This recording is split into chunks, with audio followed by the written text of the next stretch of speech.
Y listo, estamos en vivo. Gracias, buenas tardes tengan todos ustedes y sean bienvenidos desde la Red Internacional de Cuerpos Académicos,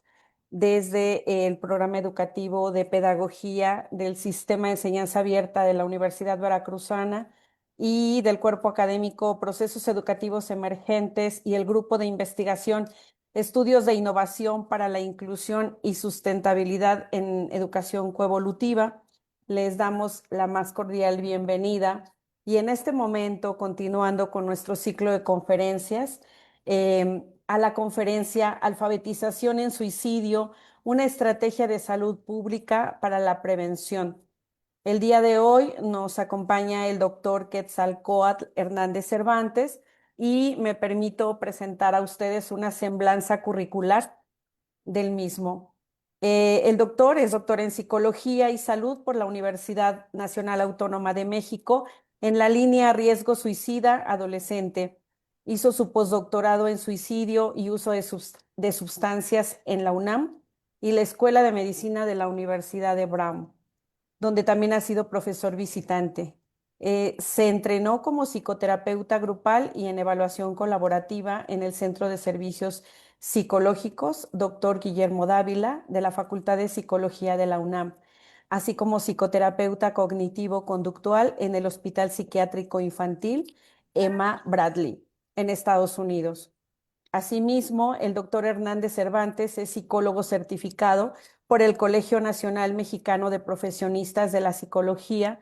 ha pertenecido al Sistema Nacional de Investigadores del CONACYT, al Cuerpo de Gobernanza de la Asociación Americana de Psicología, APA, y a la Red Global de Práctica Clínica de la Organización Mundial de la Salud. Es cofundador y fue el anterior presidente de la Asociación Mexicana de Suicidología, además de ser socio titular desde el 2004 de la Sociedad Mexicana de Psicología SMP. Es instructor experto del diplomado Mente Suicida, Atención Integral a Personas en Riesgo de la AMS y del diplomado en Evaluación y Tratamiento Cognitivo-Conductual de la SMP. Su línea de investigación y publicaciones abarcan el tema de lesiones autoinfligidas, trastornos del estado de ánimo y ansiedad, primeros auxilios psicológicos en crisis suicidas. Además, es autor del Inventario de Riesgo Suicida para adolescentes, IRISA, un sistema de identificación y referencia oportuna en contextos escolares que se ha validado en Chile, Uruguay, Colombia y Cataluña. Actualmente, el doctor Hernández pertenece al Consejo Directivo de la Sociedad Mexicana de Psicología y de la Asociación Mexicana de Suicidología, donde coordina el grupo de ayuda mutua para sobrevivientes de suicidio, entre otros proyectos sociales de dicha asociación. Gracias, querido doctor. A continuación, le doy la palabra para que nos presente pues todos estos hallazgos y demás. Gracias, doctor. Bienvenido. Muchas gracias. Cuando justo me hacen la invitación y había la propuesta de varios temas, eh, pues yo quise seleccionar este que se inserta dentro de lo que hacemos en salud pública, porque pues tuve la fortuna que en mi formación, además de ser un programa que tenía una orientación clínica, también la otra era en epidemiología y salud pública. Y sobre todo porque a mí me parece que desde la salud pública tenemos pues muchísimas posibilidades para retornar con la población y con un sentido comunitario en temas tan complejos y sensibles como lo es el riesgo suicida. Entonces, pues bueno, en ese sentido agradezco que también igual haya esta otra mirada que justo también a mí me parece que nos permite incorporar pues distintas perspectivas, distintos perfiles profesionales y de incidencia. Entonces, pues bueno, para comenzar tal cual, a mí me gustaría primero, pues retomar la pregunta de por qué alfabetizar en suicidio. Eh, Ustedes posiblemente desde el título puedan tener presente estos temas de alfabetización en general, que pues como tal nos referimos a que las personas puedan aprender a leer y escribir, y que sin duda uno de los propósitos no es como tal solo el aprender a leer o a escribir, sino poder también tener otro tipo de cuidado y de injerencia en nuestro ámbito a partir de comprender el mensaje por escrito o de obviamente poder convenir una comunicación de la misma manera. Esta es la primera versión de alfabetización. Como mencioné al inicio, en salud pública también alfabetizamos, es una de las estrategias por excelencia de la salud pública y naturalmente también en salud mental pública. Cuando hablamos de alfabetización en salud pública, nos referimos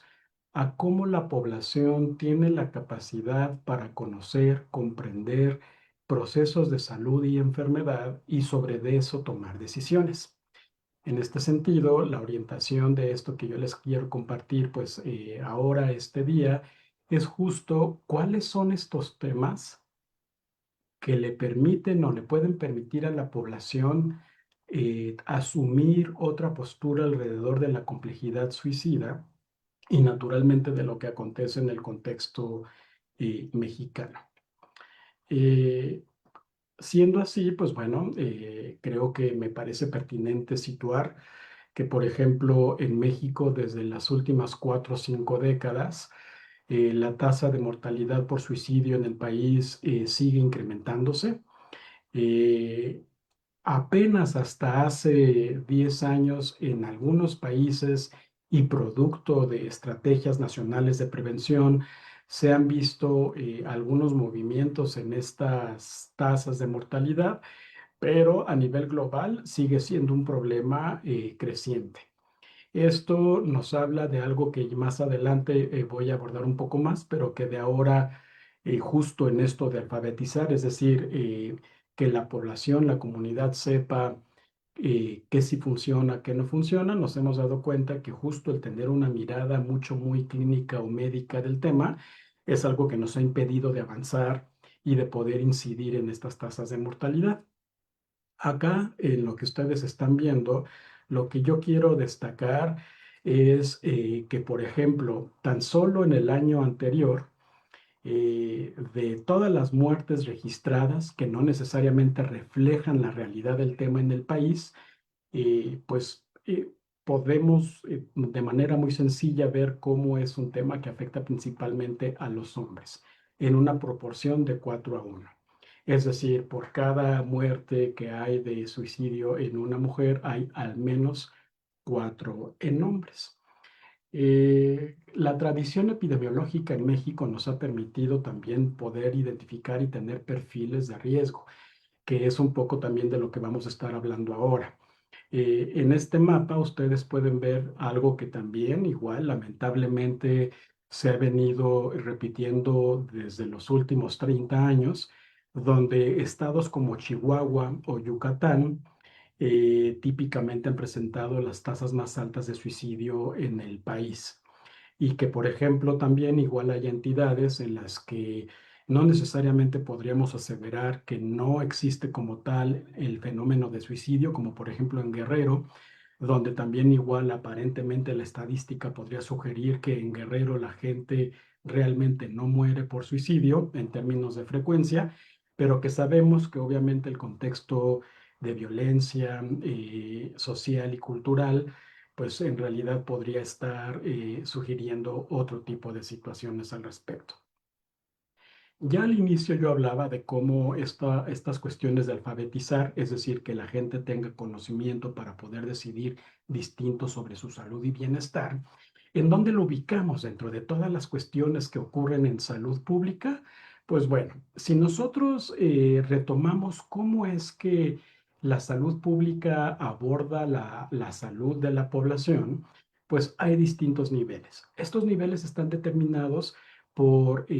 cuáles son las características o cuál es el alcance en la población. De tal suerte que tendríamos 4 niveles. Tres son los que típicamente luego se abordan, por ejemplo, en la formación en salud en medicina, en enfermería, en psicología, en trabajo social, es decir, estos niveles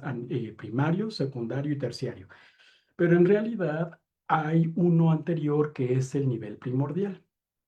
En México, hace 4 o 5 años, se empezó a trabajar en un programa nacional de prevención del suicidio que finalmente, y el año pasado y antepasado, pues se presenta como tal en el programa nacional, en el plan nacional, y que justo representa la principal estrategia en este nivel. Yo acá les comparto que en 2015 la Organización Mundial de la Salud genera un documento que procura integrar recomendaciones justo para estas acciones a nivel primordial, destacando un aspecto multisectorial de lo que podrían ser estos planes o programas de prevención de suicidio. Y yo destaco esto porque también resulta que en nuestro país, lamentablemente, este Programa Nacional de Prevención del Suicidio pues no logró cumplir este carácter multisectorial porque en realidad se concentró tanto desde la parte médica y principalmente psiquiátrica, con cierta participación de la psicología, pero no a su vez, por ejemplo, del sector más afectado, es decir, estas personas que tanto o han perdido a un familiar directo por suicidio o aquellas personas que han atentado contra su vida y que viven. Y que, por ejemplo, cada vez es más la tendencia en salud mental global de enfatizar en cómo no puede haber política pública sin que tampoco haya una voz de las personas directamente afectadas por ese tema de salud, en este caso, la complejidad suicida. En el nivel primario, que se caracteriza principalmente por buscar dirigirse a la población en general, la salud pública también, y en México tenemos una tradición muy interesante y bastante buena en términos de la educación y promoción de la salud, que de alguna manera pues va de la mano con alfabetizar. Cuando nosotros, por ejemplo, nos topamos con una campaña como recién en el mes que tiene que ver con la prevención de cáncer de mama y que poblacionalmente vamos asociando el moño en rosa, por ejemplo, en términos de la prevención o de la detección oportuna, pues en realidad ese es un ejemplo claro de cómo es este tema de educación y promoción de la salud y de alfabetizar, por ejemplo, en torno al cáncer, donde también me parece que uno de los logros es comprender que propiamente la mejor apuesta, por ejemplo, con las neoplasias, con el cáncer, es la detección oportuna y no tanto, por ejemplo, pensar en que sería una situación que se podría evitar, sino más bien buscar identificarla lo antes posible. De ahí tendríamos, por ejemplo, en este siguiente nivel, el secundario. Secundario se refiere a que de la población en general, ahora vamos a apuntalar a un sector de la población que dependiendo del tema de salud cumpliría con algunos criterios que podrían justificar entonces apuntalar estas acciones. En el caso, por ejemplo, de lo que mencioné previamente con cáncer de mama, también igual vemos campañas donde se identifica las edades, donde se identifican formas, por ejemplo, de autoexploración, donde también se comparten las opciones para dar atención o dar seguimiento, como justo ya esta parte en un nivel secundario. En el tema de la complejidad suicida, resulta que también desde hace ya algunas décadas, un perfil que lamentablemente se ha mantenido en nuestra población mexicana y que alude a hombres menores de 25 años, donde comúnmente encontramos uso de alcohol y de tabaco, y donde también igual ya la suicidología nos ha permitido comprender que dentro de las muchas posibilidades de riesgo, una vez que se presenta un intento previo, en automático nos pone a este sector en un riesgo todavía mucho más elevado. Y finalmente hablamos del nivel terciario, es decir, de las cuestiones que, por ejemplo, nosotros todavía seguimos teniendo la posibilidad de intervenir comunitariamente, porque resulta que allí ubicamos, por ejemplo, de entrada, dos estrategias que ya también cada vez más vamos teniendo presentes en la población. Es decir, la psicoterapia especializada y la pertinencia de un esquema farmacológico y de una valoración por parte de psiquiatría, que la literatura ampliamente nos ha dicho que la integración o la combinación de ambas es la mejor opción que tendríamos para incidir sobre el riesgo de suicidio. En este sentido, también igual, sobre de qué alfabetizamos, pues ya un poco mencioné justo el tema de la suicidología. Es decir, a mí me parece que también seguimos teniendo un gran pendiente en hacer llegar a la población que existe una disciplina científica que busca integrar tanto mejores prácticas como conocimiento desde las neurociencias, la filosofía, el trabajo social, etcétera, para justo abordar la complejidad desde una aproximación, pues naturalmente igual, en mente multidisciplinaria. La suicidología, entonces, esta disciplina emergente, eh, que se materializa como tal en la década de los 80 con el trabajo de un psicólogo norteamericano de nombre Edwin Schneidman, que más adelante voy a retomar, nos habla de tres grandes niveles de acción. Primeramente, el de la prevención, es decir, con la población de una total, de una comunidad, de un estado, de un municipio, de un país, de forma global, donde justo incorporamos o situamos a la alfabetización. La parte de la intervención, que por ejemplo, típicamente se le ha dado cauce desde las diferentes modalidades de intervención en crisis, pasando por la adecuación de los primeros auxilios psicológicos a los eventos de riesgo suicida y, como ya mencioné previamente, la psicoterapia especializada. Y ya amablemente, cuando la doctora Reina me presentó, una de las cuestiones en las que yo en los últimos años he orientado pues mis intereses profesionales han sido en el tema de la posvención, en particular trabajando con personas que han perdido a un familiar directo por suicidio. Dentro de estas formas de acción social, en la Asociación Mexicana de Suicidología, por ejemplo, hemos ido consolidando un espacio en línea donde la mayoría son mamás que han perdido a un hijo por suicidio y que a su vez también eso, desde una mirada de salud mental pública, ellas a su vez han ido integrando, conformando una comunidad de apoyo ante, pues obviamente, los procesos de duelo y pérdida. Bueno, en particular ahora me gustaría, además de haber situado en dónde encontramos a la alfabetización desde esta mirada de salud pública o salud poblacional, pues que justo para mí y en la experiencia pues de más de 20 años dedicándome a esto, creo que una de las cosas que luego más ha estorbado en poder profundizar y poder tener presente la complejidad del fenómeno es que seguimos insistiendo en causas. Cuando, por ejemplo, en realidad muchas veces a lo que nos enfrentamos es el evento desencadenante, por ejemplo, quizá alguien que no aprobó una materia, alguien que pasó por una decepción amorosa, un rompimiento de pareja, pero que en realidad forma parte de un proceso de riesgo y que no propiamente podríamos nosotros pensarla como lo que causó la decisión de tomar la propia vida.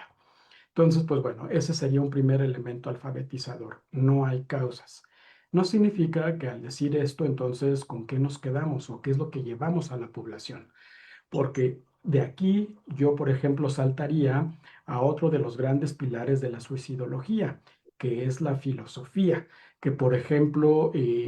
ustedes podrán identificar desde la obra de Camus y en esta parte existencialista de cómo pues finalmente esto se integra en uno de los preceptos básicos de la suicidología, donde se trata de una decisión personal que muchas veces también se castiga como una cosa impulsiva, cobarde, de salida fácil, y que en realidad corresponde a un proceso cognoscitivo, doloroso, nada fácil, y que también finalmente nos ayuda a otro de los grandes retos de la alfabetización en suicidio, a desmedicalizar y a despatologizar. Porque cuando nosotros entonces ahora, en lugar de pensarlo solamente como un desenlace de un trastorno psiquiátrico, y más bien lo abrimos a cómo esto refleja una serie de procesos psicosociales, pues también es más fácil poder integrar que en realidad el tema no es que alguien quiera quitarse la vida, sino más bien dejar de sufrir. Y justo dentro de los elementos o de los temas que yo hablaba de cómo, para qué o en dónde alfabetizar, este es uno de los más complejos, el de dejar de sufrir o el del sufrimiento. Si nosotros ahora retornamos a cuál es de manera general un perfil de riesgo en México, encontramos que en nuestro país, lamentablemente, quienes más se quitan la vida son hombres entre los 14 y los 24 años, donde pues sin duda eso ya nos asoma al tema de las masculinidades, o en particular de la masculinidad hegemónica, que por ejemplo prescribe o dicta las maneras o los modos de pedir o recibir ayuda, pero también finalmente hemos podido tener ahí la evidencia de cómo, más que causas, ¿qué es lo que integra esta complejidad suicida? Lo que ustedes ven en la cuarta viñeta: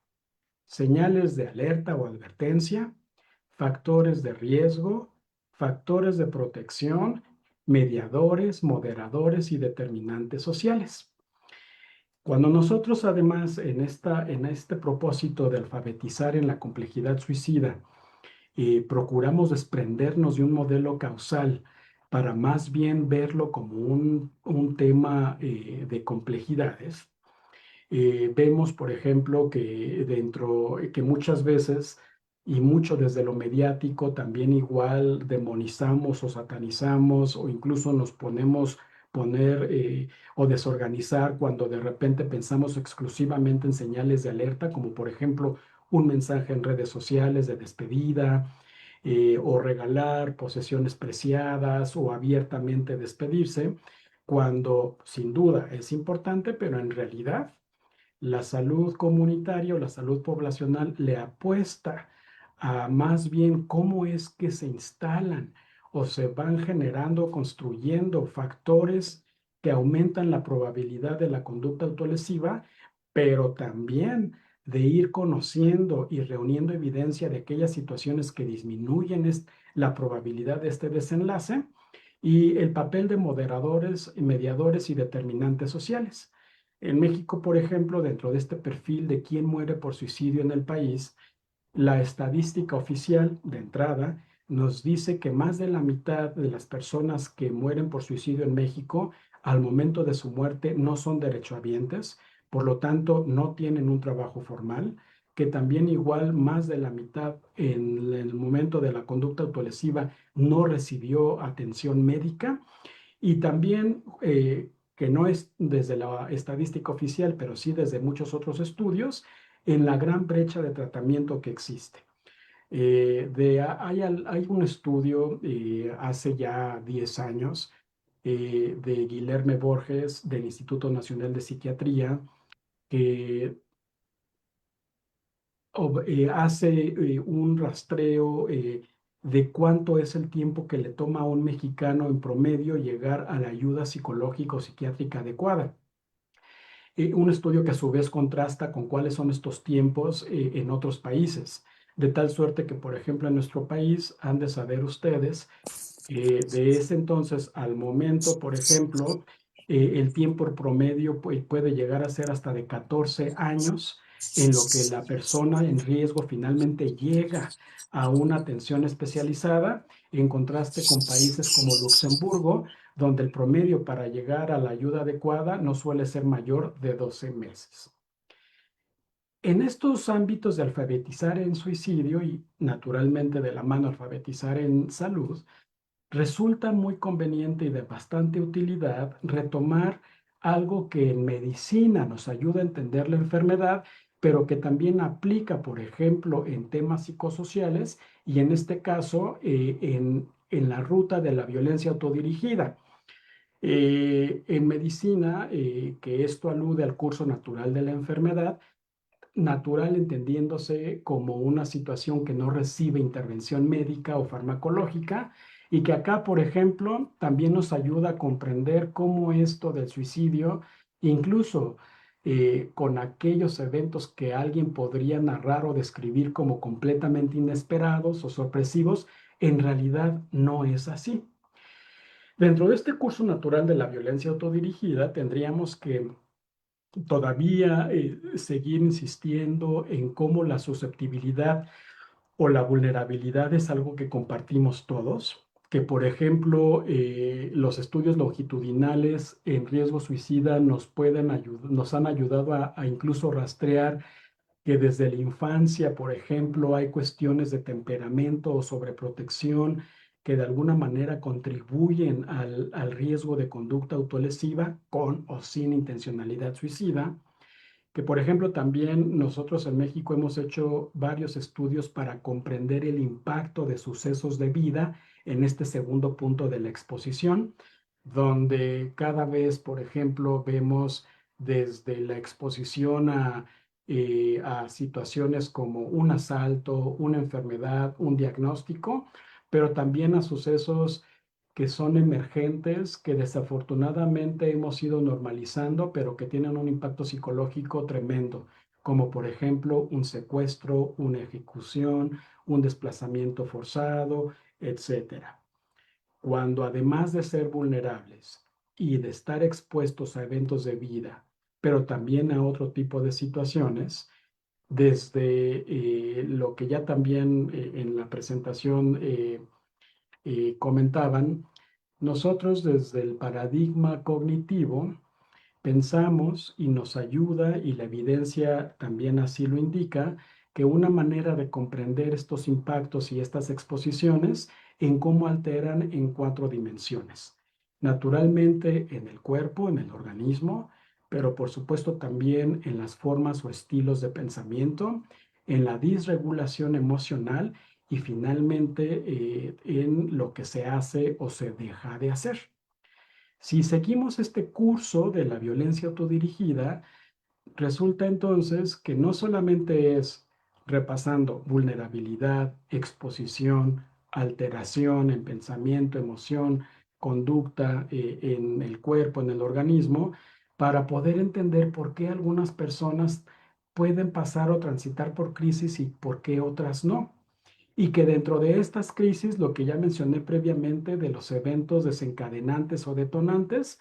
y retomando acá el tema también desde el curso natural de la enfermedad, pues los posibles desenlaces, que tienen que ver desde naturalmente la muerte como tal, pero también en este sentido del matiz social, el estigma, el castigo alrededor de estas conductas. Como ustedes se darán cuenta ya desde que yo recuperaba la estadística, y siendo que el suicidio es un tema que principalmente afecta a hombres, pues por supuesto que eso ha llevado a muchos investigadores a poder indagar al respecto. Resulta que dentro de las cuestiones que de manera sistemática más observamos en las trayectorias de riesgo suicida adolescente en hombres, una que resulta también como elemento clave para la prevención. ¿Cómo es que los hombres conviven? ¿Cómo es que los hombres nos vamos construyendo como hombres? Y dentro de toda esta complejidad, un aspecto que también bastante se ha identificado ya en estas trayectorias de mortalidad por suicidio es la dificultad para llegar a tener amigos cercanos y el impacto de no tener un círculo social sólido, a diferencia, por ejemplo, de las mujeres. En este mismo sentido, otro de las grandes situaciones que también hemos visto ahí presentes tiene que ver con orientación sexual e identidad de género.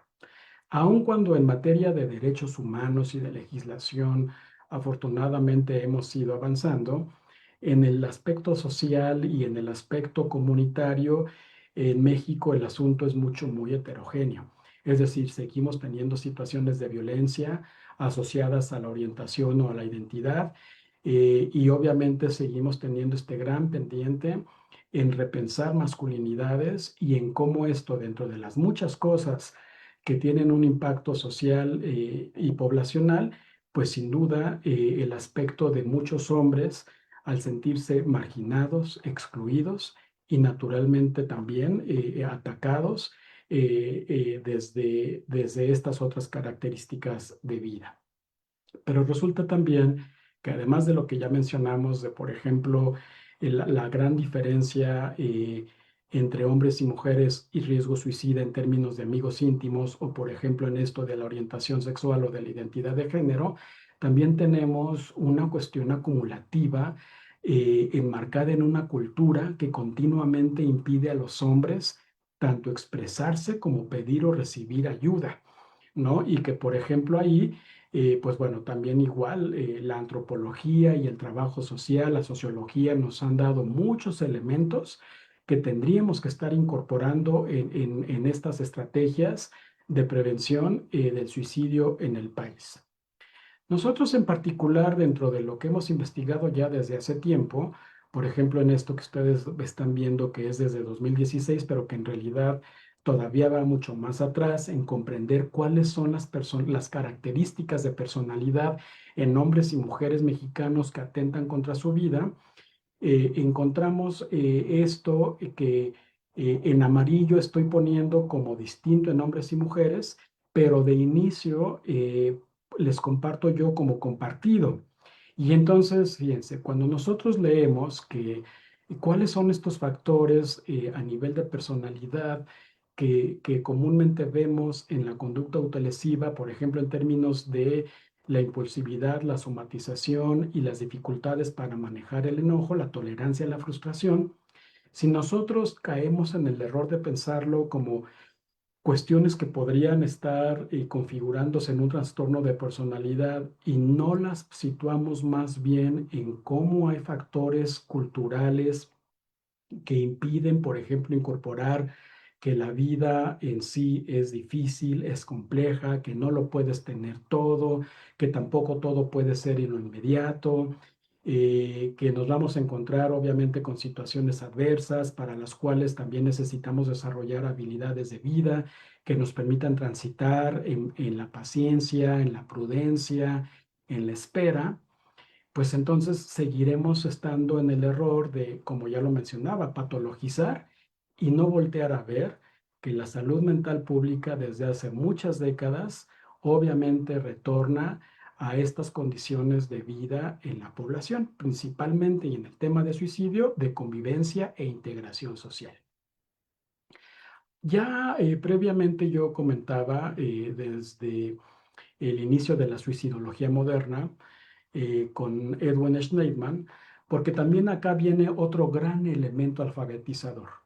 Si nosotros seguimos insistiendo en una mirada médica o psiquiátrica del suicidio, nos vamos a seguir alejando de uno de los pilares en la comprensión del riesgo suicida, que es el dolor emocional. Y cuando nosotros entonces volteamos a ver esta parte del dolor emocional, que es algo que Edwin Schneidman incluso uno de sus textos, uno de sus libros tal cual se llama así, el psychache, el dolor psíquico, el dolor emocional, el dolor mental, pues también igual vamos a pensar que quizá las mejores estrategias serían detectar, por ejemplo, alumnos en riesgo, y mientras que más adelante les voy a compartir justo el producto de varios años de investigación con un modelo de tamizaje y de detección oportuna, pero también es justo decir que en realidad ya estaríamos llegando tarde, porque entonces estamos pensando, desarrollando o siguiendo una lógica de cachar a estos estudiantes que, por ejemplo, ya presentan malestar, cuando en realidad tendríamos que ir todavía mucho más atrás y de entrada decir, el dolor emocional es parte de la vida, de la misma manera en que, por ejemplo, también igual nos cuesta trabajo y se convierte en tabú hablar de cosas como nacemos para morir y de cómo en la condición humana continuamente nos vamos a topar con la pérdida. Si nosotros desde la familia, desde la escuela, desde la comunidad, nos alejamos o tenemos estas dualidades, como por ejemplo ahora que próximamente viene Día de Muertos, es decir, sí lo hablamos, pero lo hablamos de cierta manera y con ciertas reglas, pero cuando es de otra manera lo omitimos, lo negamos, lo posponemos, pues naturalmente estamos perdiendo la oportunidad de que las personas puedan gestionar distinto el dolor emocional y que no transite en una ruta donde se acumule y que en algún momento se viva ya como insufrible, como abrumador, donde justo lo que decíamos de este otro gran precepto de suicidología, realmente no es que la gente quiera morir, sino dejar de sufrir. Bien, en esto y un poco también acercándome hacia ya el último tercio de mi participación para poder también dialogar con ustedes, escuchar sus preguntas, yo me hago la pregunta entonces en realidad, ¿de qué trata todo esto? Es decir, si alfabetizamos en el sentido operativo, conceptual de la salud pública, de alfabetizar para tomar mejores decisiones de nuestra salud, yo diría, bien, la salud entonces podríamos departamentalizarla momentáneamente en salud emocional, salud física, salud social y salud espiritual. Y si estamos hablando de que el suicidio no es una enfermedad ni una patología, sino una decisión personal, y que esta decisión personal comúnmente suele ser a partir de trayectorias de riesgo, de dolor, de gestión de los eventos de vida, de gestión o de la ausencia de habilidades de vida, etcétera. Podríamos entonces apuntalar los esfuerzos de prevención en salud pública mediante la alfabetización alrededor de nuevas formas de convivencia, de pertenencia e integración social. Cuando nosotros, por ejemplo, leemos de casos de bullying que terminan en suicidio, cuando leemos, por ejemplo, de personas que ante una deuda que se vuelve impagable deciden quitarse la vida, cuando nosotros, por ejemplo, vemos estas historias de desempleo, de no acceso a la educación, mucho menos acceso a los servicios especializados en salud, ¿no es acaso justo la forma en la que terminan estos procesos de pertenencia y de integración social, de aceptación de la diferencia, como por ejemplo esto que hablábamos de la identidad de género o de la orientación sexual? Eh, con esto en mente y procurando también igual en el sentido alfabetizador, que quienes nos escuchan sepan cómo funciona la salud pública, a qué se dedica la salud pública, resulta entonces pertinente hablar de la figura del suicidólogo. En primera, como ya mencionábamos, la suicidología como una disciplina emergente, que en particular la suicidología moderna desde los 80, por ejemplo, con Edwin Schneemann, pero que en realidad podemos ir hasta Émile Durkheim, con este sociólogo francés del siglo antepasado, que justo Durkheim fue el primero que habla de pertenencia. Y en particular, por ejemplo, dentro de la obra de Durkheim, hablaba del sentido de pertenencia que da el trabajo. Cuando alguien trabaja, cuando alguien puede desempeñar su oficio o su profesión, le da un sentido de pertenencia comunitario, le permite contribuir, por ejemplo, con el vecino, en su colonia, con su familia naturalmente, de traer el sustento. Y cuando eso se interrumpe o se pierde, no significa que entonces en automático va a ocurrir o va a continuar una trayectoria de riesgo suicida, pero que sí definitivamente incide en esto que hablábamos de salud social, salud emocional y salud espiritual. La salud pública también igual nos dice que el suicidólogo, dentro de las muchas funciones y alcances que tiene como perfil, pues también, por ejemplo, está dentro de este recuadro que yo les comparto, que viene justo de este informe que ya previamente hablé de 2014, de 2015, de la OMS, titulado Un imperativo global. En este documento del suicidio como un imperativo global, también habla de este proceso básico de salud pública.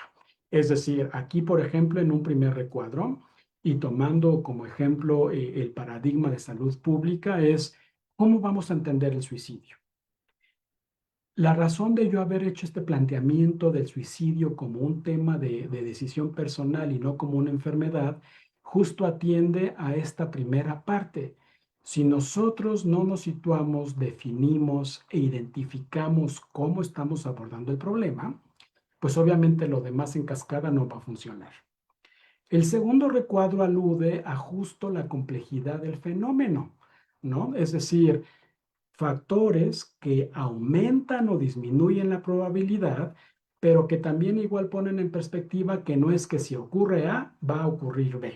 Si me pasa esto, entonces voy a pensar en quitarme la vida, porque en realidad el tema es mucho más complejo que eso. En este sentido, y a partir de esta revisión y de este análisis, algo que a mí me parece fundamental: ¿qué le va a funcionar a quién, cómo, cuándo y dónde? Y sobre de eso reunir evidencia que nos permita formular política pública. Con esto, por ejemplo, yo les quiero compartir de hace algunos años de una asociación civil en Chiapas que justo me busca con el tema de poder traducir al SOTSIL el inventario de riesgo suicida para adolescentes que Emilia Lucio y su servidor desarrollamos dentro de este sistema de screening, de tamizaje, de detección oportuna. Y yo a esta asociación civil le hacía el cuestionamiento de, oye, pero no podríamos pensar que una simple traducción, y haciéndolo debido, ¿no? Un proceso de validación, ¿no? De evaluar propiedades psicométricas, etcétera. Y yo decía, pero no estoy tan seguro que solamente se trata de seguir una metodología de validación y adaptación del instrumento, porque de entrada tendríamos primero que entrar a cuál es la cosmogonía de vida y muerte de la población y del pueblo tzotzil, que naturalmente no podemos pensar que es igual al nuestro, viviendo en un estilo occidentalizado, colonizado, que obviamente también igual, en esto que ya identificamos desde sincretismo hasta mezcla de otras cosas, etcétera, y que no podríamos llegar y pensar y decir, desde esta mirada occidental de la psicología y del bienestar, le va a funcionar, por ejemplo, al pueblo tzotzil, ¿no? Y de igual manera, también en algún otro momento fue el mismo planteamiento para traducirlo al purépecha. Yo les acompaño desde Morelia, Michoacán, yo soy de Michoacán, y también igual, oigan, pero de entrada no, el asunto no es simplemente que llevemos herramientas que de entrada vienen de una psicología occidental, europea o estadounidense. Y segundo, que no es solamente abordar el aspecto lingüístico, sino que en realidad es mucho más profundo y complejo. Con todo esto, y obviamente procurando ser crítico de lo que hacemos, es que también finalmente en el 2003 es la primera versión del inventario de riesgo suicida para adolescentes, y que daba respuesta a que cuando yo comencé el doctorado en 2001, solamente había instrumentos para adultos para evaluar riesgo suicida, pero no teníamos para adolescentes. Y aunque había algunos instrumentos para adolescentes estadounidenses, pues justo con todo esto que hemos venido comentando, pero ¿podrá reflejar la realidad del adolescente mexicano? ¿Pero podrá esto también igual incorporarse a la realidad del contexto educativo en México? Y así es como nace el IRISA. Si hemos estado insistiendo en que el problema es complejo, es multifactorial, nosotros acá mediante este screening, mediante este tamiz o cribaje, y a partir de una serie de estudios para poder lograr esta representatividad, pero también desde un abordaje empírico de poder construir un instrumento desde la misma narrativa de adolescentes mexicanos que habían sido hospitalizados por riesgo suicida, por intento de suicidio, resulta este modelo que incorpora la puntuación en áreas como las que ya están viendo ahí, para poder en un algoritmo integrar con 3 indicadores críticos como lo son la ideación, la planeación y el intento, y producir una especie de triage que nos permita justo en 5 niveles priorizar la atención, por ejemplo, en una escuela. Y esto de inicio lo empezamos a trabajar en secundarias, hasta incluso en médicos en residencias. Y como ya también amablemente la doctora Reina cuando me presentó, que también se ha validado en otros países y en otras regiones. Para mí, este espacio pues va más allá de, por ejemplo, también compartir lo que la investigación en México nos ha generado, que a mí me parece que tenemos bastante, pero que hace falta justo ese paso de poderlo llevar a la población, de poderlo operacionalizar de manera más amplia. Porque así como yo les comentaba que con Durkheim en el siglo antepasado nace la suicidología y la suicidología moderna en la década de los 80 con Edwin Schneidman, por ejemplo, esto que algunos investigadores en Estados Unidos empezaron a llamar suicidología crítica, en el postulado de la insuficiencia del paradigma biomédico para realmente poder incidir en las tasas de mortalidad por suicidio.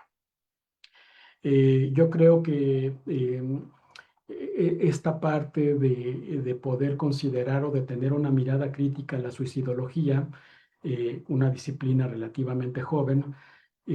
a mí en lo personal me hace todo el sentido a partir de las experiencias de obviamente tanto en la consulta psicológica como en estos proyectos sociales y comunitarios con sobrevivientes, pero también pasando por las muchas lamentables ocasiones en las que hemos tenido que participar con escuelas, que ya ustedes identificarán algunos de estos sucesos, tanto en escuelas públicas y privadas del país, donde un alumno lleva un arma de fuego, dispara a otros y se quita la vida, o de suicidios que, por ejemplo, de colaboradores o maestros, y que nos ha venido quedando claro que efectivamente, mientras nosotros le pongamos una mirada, una óptica médica o patológica, seguiremos quedando muy cortos. Y que a su vez también en el otro extremo, habrá que ser muy críticos de un programa nacional de prevención del suicidio que a mí en lo personal me parece que nace con el pie izquierdo, porque falla en atender las recomendaciones que 15 años o 10 años atrás la Organización Mundial de la Salud plantea como fundamentales, es decir, multisectorial, que no debe de corresponder solamente a la autoridad o a la rectoría del Estado, sino también incorporar a las voces de los colectivos y de las personas directamente afectadas, pero también al sector formativo de universidades, como por ejemplo, obviamente, a las asociaciones civiles, y que pues bueno, le apostamos a que finalmente es un programa o un plan vivo sujeto a modificaciones y ajustes, pero que también igual, mientras que no podemos negar obviamente que ahora el que existe un código 100 y que este código 100 nos permita hablar en teoría el mismo idioma en las distintas instancias de salud para cuando, por ejemplo, una persona llega por intento o riesgo suicida, finalmente seguimos apostándole a un escenario clínico, como por ejemplo un servicio de urgencias o un hospital psiquiátrico, en una codificación que de alguna manera está muy cercana a la parte de la patologización del fenómeno y no, por ejemplo, en buscar cuáles van a ser mecanismos que nos van a llevar a retornar a la comunidad. Y para concluir, pues yo quiero presentarles quienes integramos la Asociación Mexicana de Suicidología. Es la primera asociación en el país que se funda en 2006 y que también, pues bueno, se integra por académicos de distintas universidades en el país, que pues hemos procurado pues hacer no solamente investigación, sino en realidad poder llevar a las escuelas, a las comunidades, a las organizaciones la mejor evidencia científica y las mejores prácticas, y también en esta sintonía de la suicidología crítica. No hace mucho, ahora en el mes de septiembre, que es el mes para la prevención del suicidio y en particular con el día 10 de septiembre, por ejemplo, una de las charlas que hicimos conmemorando fue el retorno al vínculo, el retorno a la integración y cohesión social, así como por ejemplo en esto que ya hablaba yo de habilidades para la vida o en estas campañas en redes sociales para justo no solamente el tabú del tema, sino en el sentido que nos convoca ahora de alfabetizar y decir, El suicidio es una decisión personal, el suicidio no es una patología. Bueno, entonces, pues yo con esto estaría concluyendo por acá. Recuerden que finalmente es pues una perspectiva desde lo que nos ofrece la salud pública. Yo siempre digo y siempre me he declarado como un enamorado de la salud pública porque justo nos da la pauta a retornar con las personas, nos da la pauta a retornar y a recuperar el sentido comunitario. Y que en México, donde estamos en un tejido social roto, desgarrado, donde estamos lamentablemente normalizando estos eventos de quiebre y de ruptura, y que pues obviamente no lo podemos permitir, que cada quien lo podrá hacer de distintas maneras y que forma parte de los alcances de una salud mental pública. Muchas gracias, doctor. Muy interesante todas esta información que nos comparte y que pues nos dejan sentir, ¿verdad? Que estamos iniciando el proceso, es muy largo el camino, complejo como lo dijo, pero de mucho interés para nosotros. Le voy a compartir algunas preguntas que están haciendo nuestros asistentes a la conferencia. Les recuerdo que quienes están en Facebook pueden poner directamente sus preguntas y quienes tenemos aquí en Zoom directamente en el chat. El maestro Carlos Noriega Cortés consulta desde su experiencia qué tan viables y accesibles considera que son las intervenciones basadas en evidencia, particularmente las de tercera generación para la atención del problema del suicidio. Gracias. Asumo o infiero un poco que, sobre todo cuando habla de tercera generación, quizá como desde el modelo cognitivo conductual, si no es así, pues me podrán corregir. A mí me parece que el tema no es el rigor por rigor. Cuando hablamos de psicoterapia basada en la evidencia, erróneamente hemos creído que la evidencia es aquella que, por ejemplo, resulta de un ensayo clínico controlado, ¿no? Doble ciego, etcétera. Pero en realidad, la psicoterapia basada en la evidencia habla también de la evidencia y del informe de la experiencia, de las características de la comunidad y del escenario donde se lleva a cabo esa intervención. De ahí incluso tenemos que, por ejemplo, los primeros auxilios psicológicos no son una cosa teórica, sino que se recupera las experiencias informadas para obviamente generar recomendaciones. A mí me parece que en realidad sería una integración, por un lado, de ampliar la mirada de qué entendemos por basado en la evidencia, que no solamente alude a esto, pero al mismo tiempo también una sensibilización sociocultural de quién es la población con la que estamos trabajando. Y yo agregaría que incluso sobre de esto, no podemos ignorar o no poner al frente, pues finalmente una psicología eh, colonizante y colonizadora. Todavía no hemos arribado a una psicología latinoamericana. Todavía no hemos arribado a una psicología de pueblos originarios que nos permita anteponer la ideología, la cosmogonía, las diferencias, antes que, por ejemplo, que modelos de bienestar que vienen de otros países. Entonces, yo lo pondría así, porque de otra manera vamos a perpetuar que el modelo de bienestar que importamos tendría el mismo sentido de validez para nuestras regiones y nuestros pueblos. Yo les comentaba que yo soy de Michoacán. En Michoacán, pues, está el pueblo purépecha, y tan solo los purépechas, lingüísticamente hablando, por ejemplo, en la región del lago de Pátzcuaro hay 4 variantes lingüísticas del idioma. Es decir, ni siquiera es, por ejemplo, purépechas en general, porque es bien distinto dependiendo de la zona donde se encuentren, y así a su vez podremos hablar de las decenas de pueblos originarios, por ejemplo, ¿no? Entonces, sí, por supuesto, yo sí creo que es una pregunta en realidad muy amplia porque también de alguna manera refleja otra de las grandes crisis de la psicología en México. Es decir, y lo voy a decir así tal cual,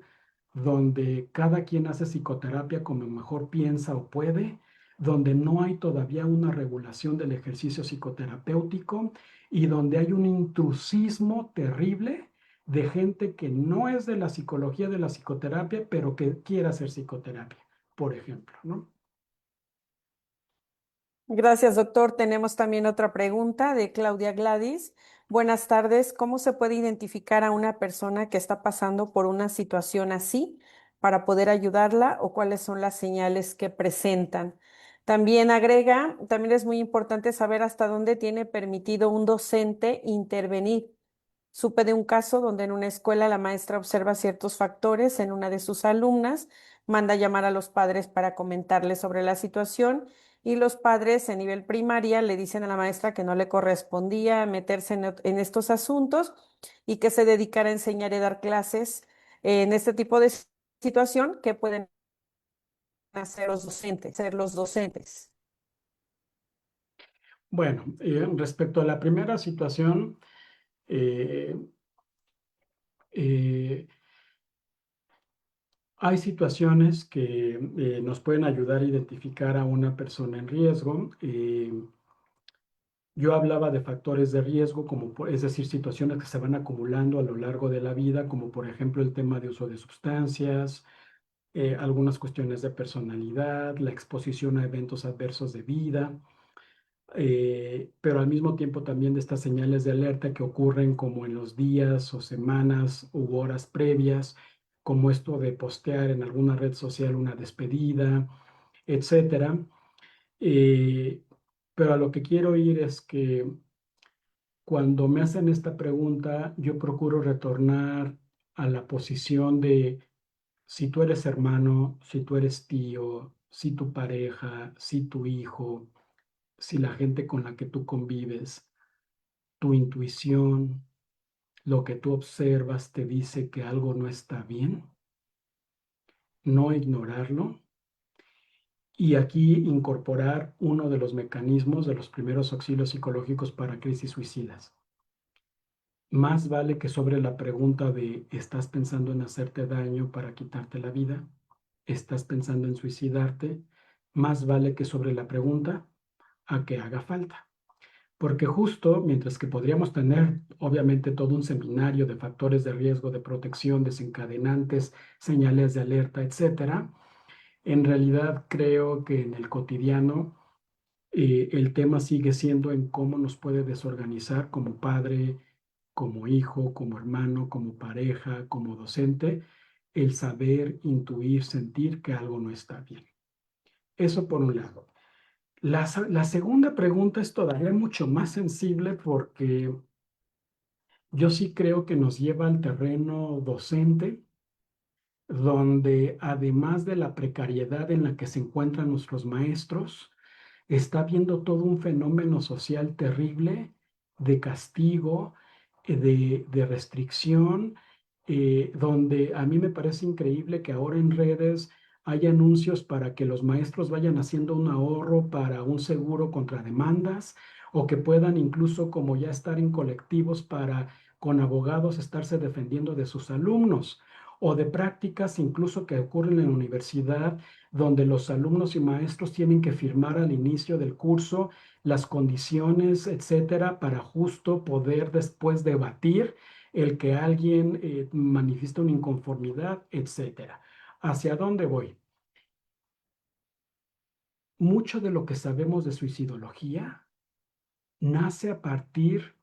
de el tremendo recurso que tenemos en los docentes. Y no es nada más la figura del docente, es la figura de cualquier persona que potencialmente pueda ser un guardián. El conserje, la que vende en la tiendita, el entrenador deportivo, el sacerdote, etcétera. Y cuando nosotros entonces pensamos o desarrollamos una lógica donde, por ejemplo, un maestro de primaria o de secundaria se viva restringido en hacer ver o hacer notar cuando hay un tema que evidentemente podría estar enmascarándose en una cuestión de disciplina, de oposicionismo, de problemas de conducta, de inasistencia o de abandono, pues obviamente ahí ya perdemos un mecanismo natural de promoción de salud. Sí, sin duda, por supuesto que también igual puede haber luego a veces una línea delgada entre que un docente no quiera, como luego yo coloquialmente digo, que saque a su psicólogo interior, porque obviamente tampoco se trata de eso, pero sí, por ejemplo, en mi experiencia, cuando nosotros generamos mecanismos de comunicación donde el docente es clave,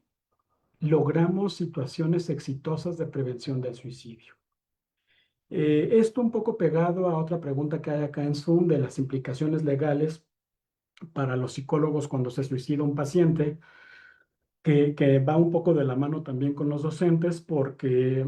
eh, ya un poco esta pregunta queda respondida cuando decimos que el suicidio es una decisión personal. Es decir, alguien no puede ser inculpado o imputado por una decisión personal. Pero creo que el asunto es obviamente mucho más complejo, porque yo, por ejemplo, diría, si dentro de esta parte existe el temor a trabajar con personas en riesgo suicida, sin duda el tema legal puede estar presente, pero no tendría que ser el que guíe la discusión o el que guíe el análisis de obviamente lo pertinente que es reconocerse en yo no quiero, sí puedo o no puedo trabajar con alguien en riesgo suicida. ¿No? De la misma manera en la que también habría que cuestionarnos y hacer una reflexión más profunda de cuál es el papel del docente, porque a mí me parece que el papel del docente no lo podemos pensar sino como un engrane de una comunidad. Y si le quitamos dientes a ese engrane, pues obviamente en algún momento va a patinar en su función. Gracias, doctor. Otra intervención de Rosie. Se dice que la DBT es el mejor modelo terapéutico para abordar la conducta suicida, pero ¿qué tan viable puede ser específicamente para la cultura mexicana? Pues muchos de estos terapéuticos surgen basados en países donde tienen una ideología distinta al proceso terapéutico. El modelo dialéctico conductual ha mostrado resultados interesantes, no en riesgo suicida, sino en el abordaje de la personalidad límite, donde a veces puede ocurrir el riesgo de suicidio. Pero vale la pena distinguir que la orientación del modelo dialéctico conductual va enfocada a lo sinuoso, a lo sinuoso de la personalidad límite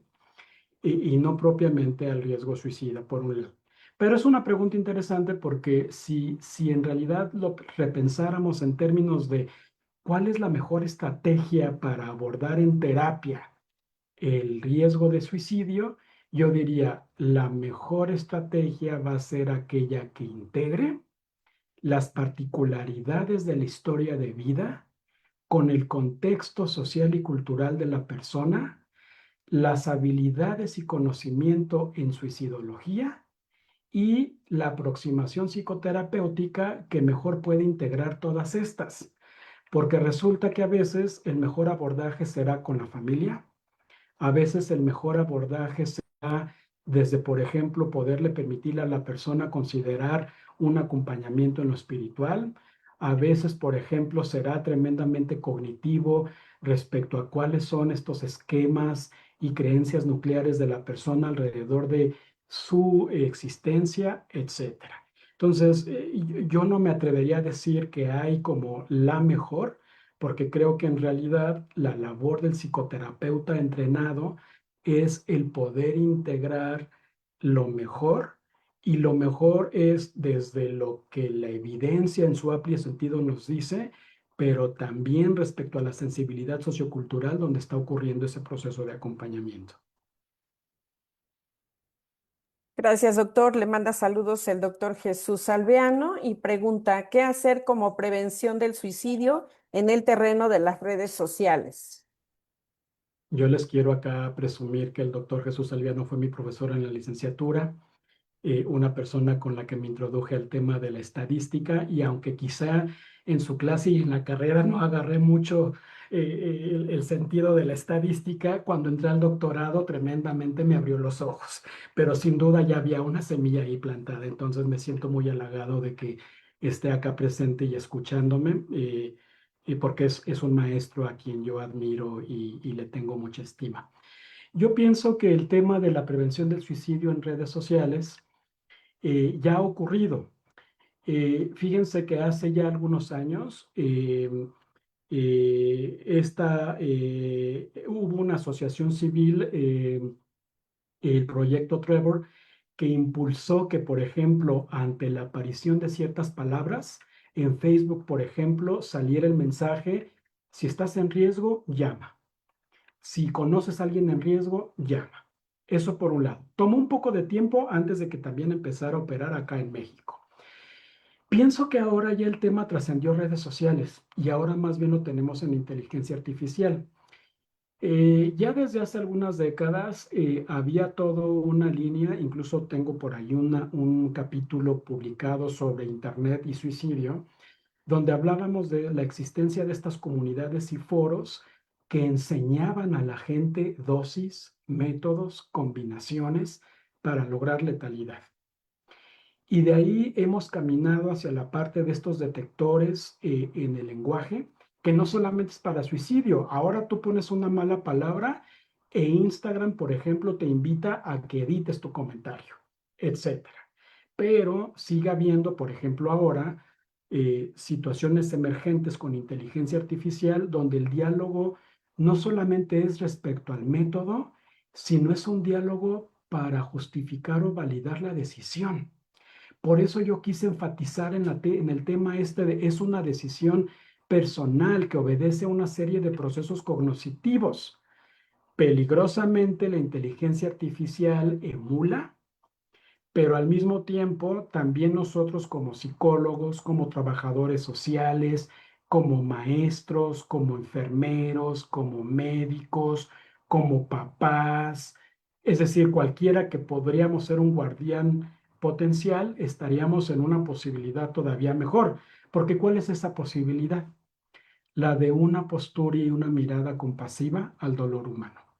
La de una postura compasiva a te lo estás pasando muy mal,